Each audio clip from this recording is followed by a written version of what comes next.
Hello दोस्तों, नमस्कार। आज मैं प्रस्तुत हुआ हूँ आप लोगों के सामने थोड़ा सा डाटा विश्व नगरीकरण के विषय में लेके। इसमें मैं प्रथम स्टेप में आपको ये बताऊंगा कि विश्व में मेगा सिटीज कितने हैं, और ये मेगा सिटी जो विश्व में अर्बन प्रॉस्पेक्ट रिपोर्ट 2018 रिवीजन के नाम से आई थी, उसके आधार पर बताऊंगा। मेगा सिटीज से आशय पहले तो आपको ये समझना होगा कि मेगा सिटीज कहते किसको हैं।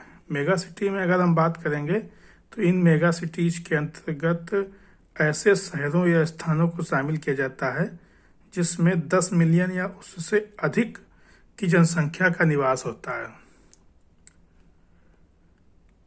हमारी बात तो को अच्छे से सुना गया है कि 10 मिलियन या उससे अधिक जनसंख्या का निवास होता है। आइए अब हम बात कर लेते हैं कि विश्व में कितने मेगा सिटीज हैं।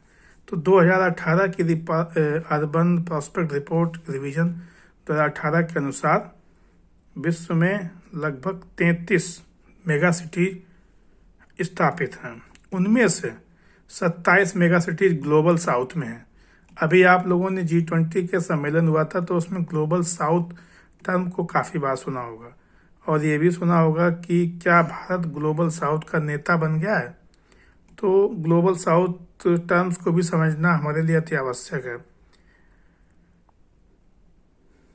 ग्लोबल साउथ से आशय है ऐसे देश, ऐसे अर्धविकसित और विकासशील देश जहां की जनसंख्या का विकास अभी होना बाकी है तथा वहां पे आधारभूत संरचना का अभाव है तथा उनकी पर कैपिटा इनकम लगभग 1.8 या $1.8 पर प्रतिदिन के हिसाब से कम है।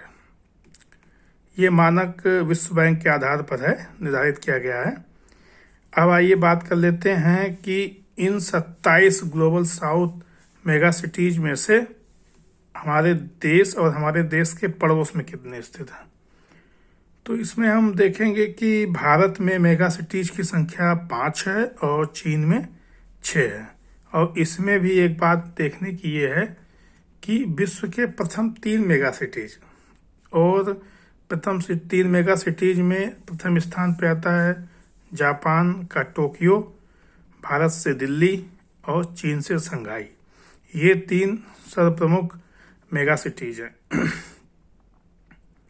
इसमें हम एक बात और जोड़ना चाहेंगे कि हमने अभी देखा है कि 33 मेगा सिटीज में से 27 मेगा सिटीज ग्लोबल साउथ में है। इससे हम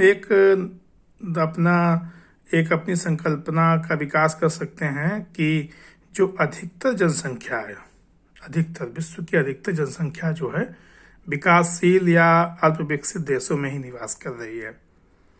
क्योंकि सबसे बड़ा कारण ये है कि 27 मेगा सिटीज जो हैं, और इनमें से हर मेगा सिटीज में 10 मिलियन या उससे अधिक जनसंख्या है। अब हम बात कर लेते हैं कि भारत में कुल कितने मेगा सिटी हैं और चाइना में। मैं पहले बता चुका हूं कि चीन में 5 है और चीन में 6 हैं और भारत में 5 हैं। अब हम आगे बढ़ते हैं विश्व के सर्वाधिक ग्रामीण जनसंख्या वाले देश। अब हम यहाँ पे एक नज़र अपनी बनाएंगे कि विश्व के ऐसे कौन से क्षेत्र हैं और देश हैं जहाँ पर विश्व की सर्वाधिक ग्रामीण जनसंख्या का निवास स्थान है।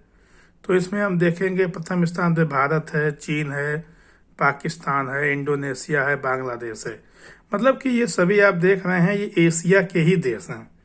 जब हम ये देख रहे हैं कि यहाँ पे ग्रामीण जनसंख्या सर्वाधिक है, इसका मतलब ये है कि एशिया में ही लगभग इसी क्षेत्र में दक्षिण एशिया और दक्षिण पूर्व एशिया में ही विश्व में सबसे अधिक आबादी का निवास है। मतलब एक हम आशय बना सकते हैं कि एशिया महाद्वीप में विश्व की सर्वाधिक आबादी का निवास स्थान है। क्योंकि भारत जहाँ पर विश्व का प्रथम जनसंख्या वाला देश है, मतलब सर्वाधिक जनसंख्या वाला देश है, वहीं चीन द्वितीय स्थान पे आता है। इसी के साथ इंडोनेशिया भी स्थापित है और वहीं पाकिस्तान भी है। अब ये तो बात हो गई हमारी ग्रामीण जनसंख्या की। अब हम देखेंगे विश्व के प्रमुख क्षेत्रों के नगरीय जनसंख्या का औसत वार्षिक परिवर्तन दर क्या है। इसके अंतर्गत हम देखेंगे तो पूरे एशिया महाद्वीप में 2.16% की दर से नगरीय जनसंख्या का विकास हो रहा है। इसके बाद अफ्रीका में देखेंगे 3.54% है, यूरोप में 0.35 या 0.35% है, और इसके बाद में ओशनिया में 1.42। ये तो बात हो गई है विश्व के कुछ प्रमुख क्षेत्रों की। अब हम बात कर लेते हैं ब्रिक्स की क्या स्थिति है। तो ब्रिक्स में हमें पता ही है कि वर्तमान में ब्रिक्स +6 हो गए हैं। इन ब्रिक्स +6 में हम बात करेंगे ब्रिक्स की। ब्रिक्स में जो कि 5 देश हैं, ब्राजील, रसिया, इंडिया, चाइना, साउथ अफ्रीका। अगर हम नगरीकरण की बात करेंगे तो देखेंगे कि ब्राजील में सर्वाधिक नगरीकरण है, उसके बाद में रूस है, इसके बाद दक्षिण अफ्रीका, इसके बाद में चीन और इसके बाद में भारत।